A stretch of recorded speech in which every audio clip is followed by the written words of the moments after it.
In the previous video, we saw about bud stage. In this video, we will see about the cap stage, the next stage in development of teeth. So in bud stage, you saw the shape of the dental lamina. Dental lamina proceeds to form a circular knob-like structure known as the bud. Proliferation continues but not equally. There is unequal growth in different parts, that is also known as differential growth, resulting in the cap shape. So the bud, which was initially a knob, now it has turned to this shape, which resembles a cap, as you could see here. This is known as cap stage. So what are the features in the cap stage and what is the function in the cap stage? We'll see. There is a shallow invagination, as you could see here, on the deep surface of the bud. So this results in the formation of outer and inner enamel epithelium. Which is outer enamel epithelium? Here, the peripheral cells of the dental lamina. So this is the dental lamina. This is an extension known as the enamel organ. In the enamel organ, the peripheral cells are cuboidal. So it's not very tall columnar. It is just cuboidal in shape.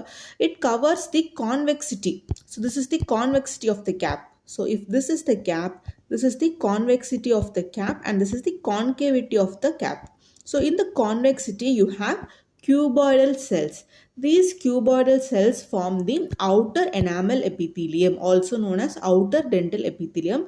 Here onwards, we will mention it as OEE, meaning outer enamel epithelium.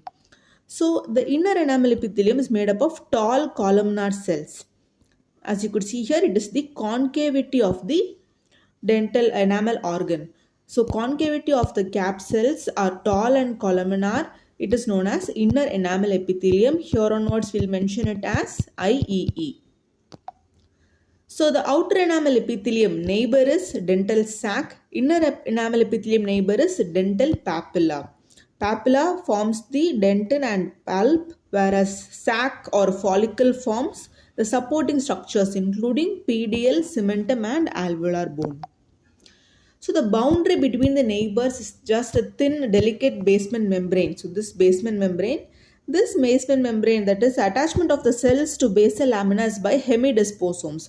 The cuboidal cells and the columnar cells, attachment to the basal lamina is by hemidisposomes. So what is the difference between basement membrane and basal lamina? If you know, comment the answer. Or if you want to know the difference between basement membrane and basal lamina, comment yes, I will make a video on that. So stellate reticulum is another feature which is seen in cap stage. We will see about stellate reticulum. So in bud stage, when the enamel organ was in bud shape, you saw the central cells were polygonal in shape, right? So here the shape has changed. How did it happen? How polygonal cells became star shaped? It is by this phenomenon, osmosis. Water is drawn into the enamel organ from surrounding dental papilla by osmotic force in the glycosaminoglycans, also known as GAG here. It is present in the ground substance. The ground substance means the matrix between the cells. Okay, so here the GAG absorbs water from the surrounding dental papilla. So the initial polygonal cells, because of the entry of the water, becomes star shaped. This star shaped results in stellate, the name stellate. Reticulum means they are connected to each other. So they form a network. They are connected to each other by the cytoplasmic processes, right? So they form a stellate reticulum, star shaped network like thing, which means stellate reticulum. So polygonal cells became star shaped and the contact maintained by cytoplasmic processes results in the network. So how did the polygonal cells become star shaped? Because of entry of water from the surrounding dental papilla into the ground substance. Okay, so star shells forming network is known as stellate reticulum. This is the reason for the name given here. What is the function? There should be a function for formation of stellate reticulum, right? It acts as a shock absorber. With water in between, ground substance in between, the cells act as a shock absorber with cushion-like consistency. It protects the delicate ameloblasts. This inner enamel epithelium in future will become ameloblast. So it needs to be protected, which forms your enamel. So it acts as a shock-like absorber. Another function is also there. We'll see later. So this enamel knot is another term. Here we will see about 3 transient structures which will form in the cap stage. Temporary structures: enamel knot, enamel cord, and enamel navel.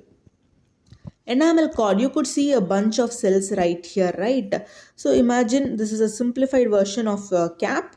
Here there is a condensation of cells, dense cells.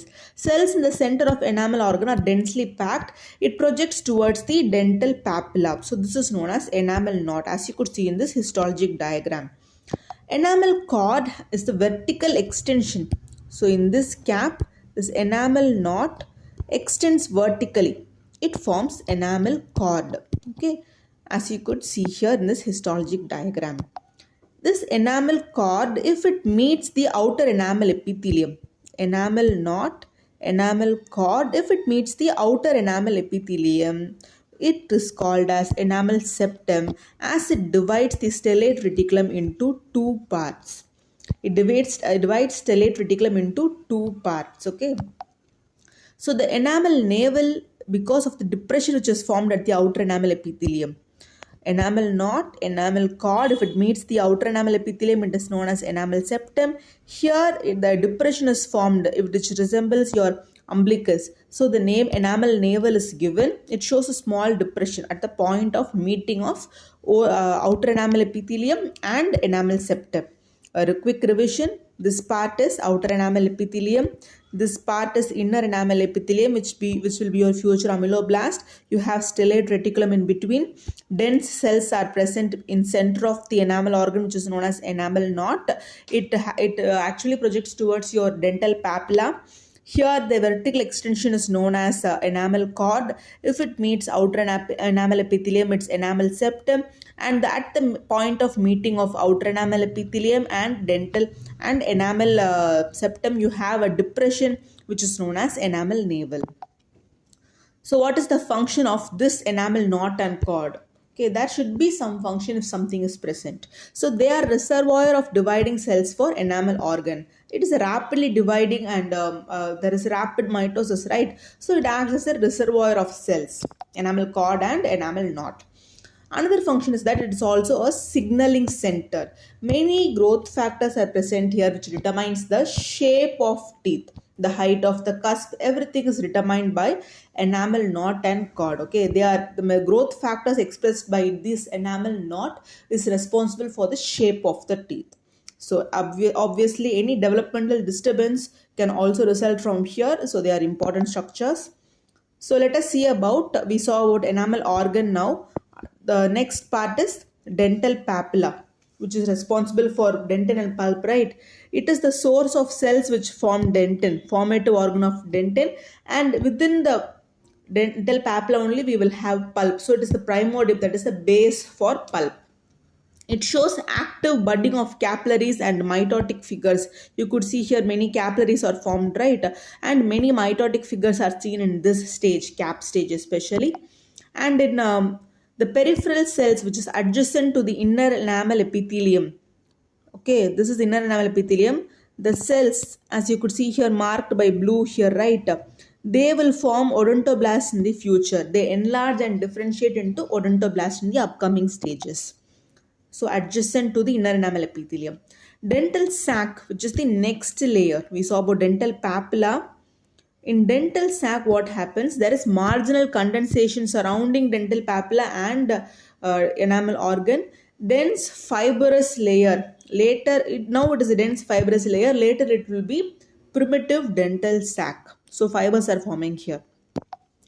So we saw about cap stage, how the enamel organ is present, how the dental papilla and how dental sac are showing features in cap stage. Now this is a histologic diagram. For accurate diagrams, as I said, refer to textbook by Dr. Mejichos. So we'll see about the parts here. It is oral epithelium, dental lamina, this part. Next you have outer enamel epithelium, stellate reticulum, the center part. Then inner enamel epithelium. Then you have dental papilla and dental sac. So this is a rough diagram. I hope you got an idea of the cap stage. In the next video, we will see about bell stage.